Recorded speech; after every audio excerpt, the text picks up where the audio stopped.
O que nos resta quando tudo nos é tirado, quando até a liberdade nos é arrancada? O que sobrevive?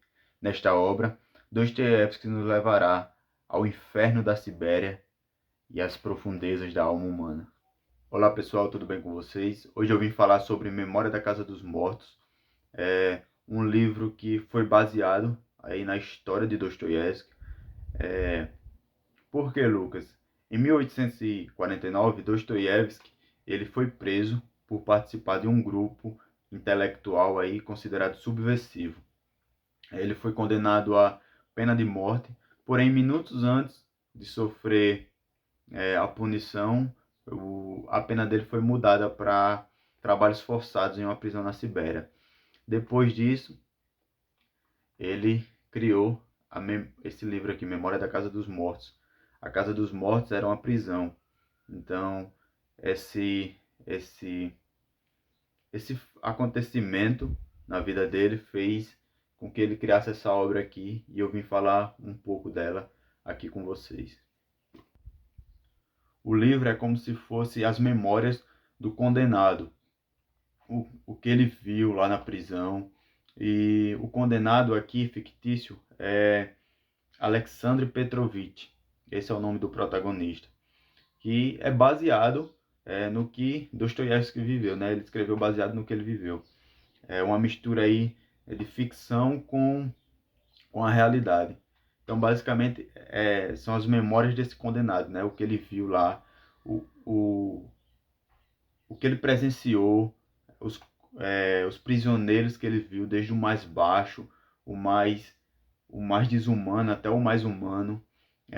Vai ser aí esse meio que um relato do que ele presenciou lá, né? E a Casa dos Mortos significa a prisão lá, pois apesar de eles estarem vivos biologicamente, né? Enquanto eles estavam na prisão, eles são mortos para a sociedade. Eles não existem mais. Então tá aí o motivo do título, né? Memória da Casa dos Mortos. E nessa obra são abordados vários temas, como a adaptação do ser humano, mesmo em situações extremas, como era na prisão.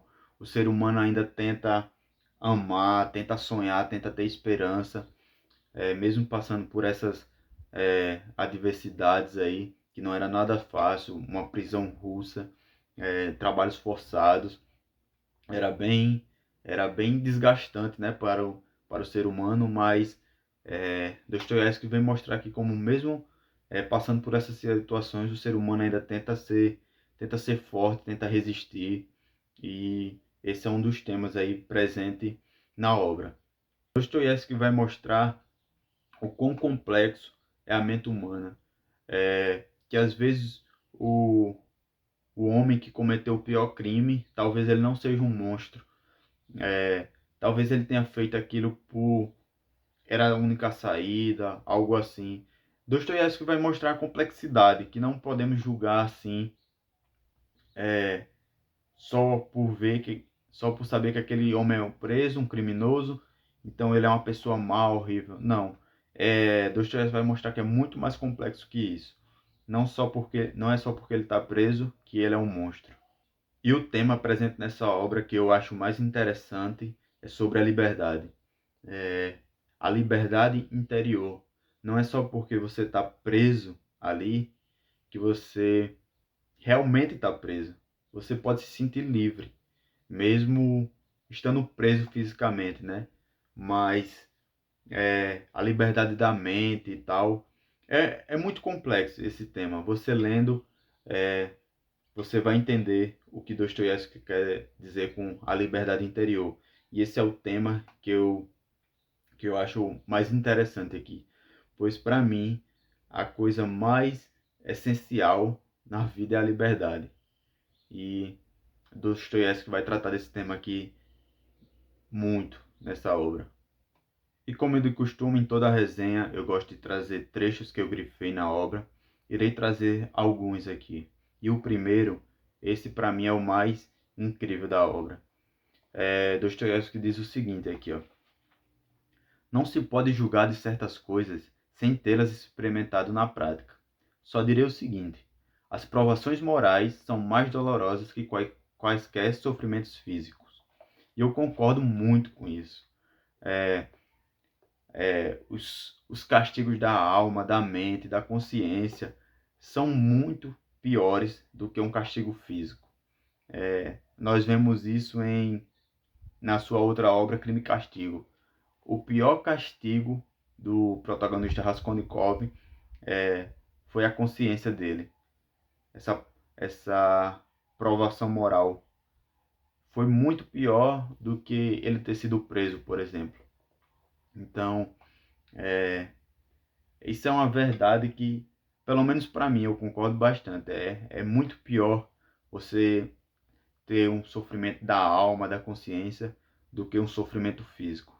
Eu acho que um sofrimento físico é mais passageiro, é mais rápido de se passar. Mas o da consciência fica ali na sua mente, lhe destruindo o tempo todo.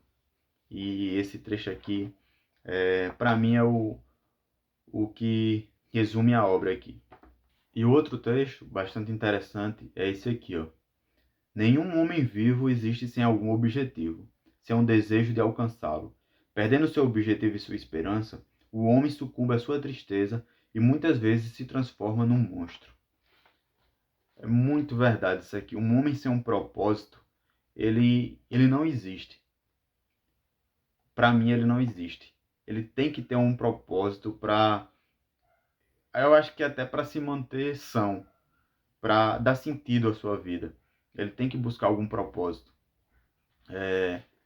E não existe um propósito bem definido do que você tem que fazer na sua vida.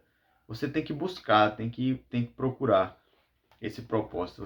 Você que tem que defini-lo.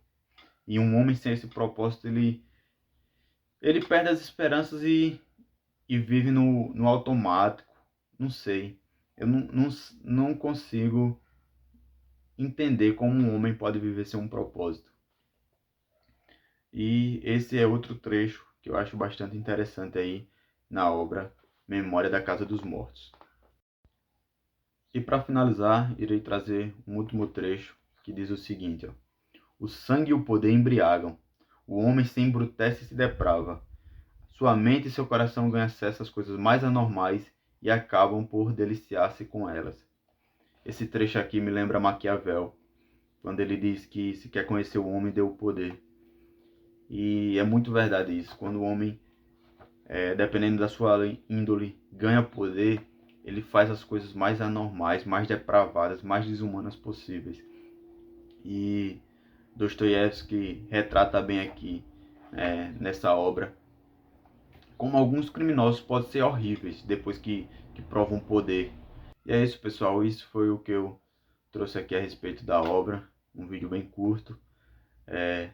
Leiam Memória da Casa dos Mortos. Crime e Castigo, Os Irmãos Karamazov são as obras grandiosas de Dostoiévski. Mas essa obra aqui também tem muito o que contribuir na nossa bagagem literária aí. E é isso, pessoal. Se puderem curtir, comentar, eu fico bastante agradecido. Até a próxima.